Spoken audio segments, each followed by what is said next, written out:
These emails prove absolutely nothing other than the fact that President Trump did nothing wrong. And what President Trump has always said is that he was from Palm Beach, and so was Jeffrey Epstein. Jeffrey Epstein was a member at Mar-a-Lago until President Trump kicked him out because Jeffrey Epstein was a pedophile and he was a creep. And this email you refer to with the name of a victim that was unredacted now and has since been reported on in this room, so I will go ahead and say it, Virginia Giuffre.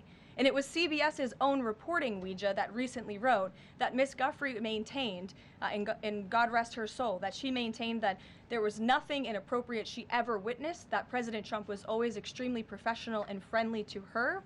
And so I think it's a question worth asking the Democrat Party, and you should all go ask them after this briefing, of why they chose to redact that name of a victim who has already publicly made statements about her relationship with Jeffrey Epstein and is unfortunately no longer with us. This administration has done more with respect to transparency when it comes to Jeffrey Epstein than any administration ever. In fact, this administration, the Department of Justice, has turned over tens of thousands of documents to the American people. We are cooperating and showing support for the House Oversight Committee. That's part of the reason you are seeing these documents that were released today, because of the House Oversight Committee's and Republicans' efforts to get these out to the public. This administration also moved, the Department of Justice also moved to unseal grand jury testimony, which we know, unfortunately, a judge declined those requests. So this administration has done more than any, and it just shows how this is truly a manufactured hoax by the Democrat Party.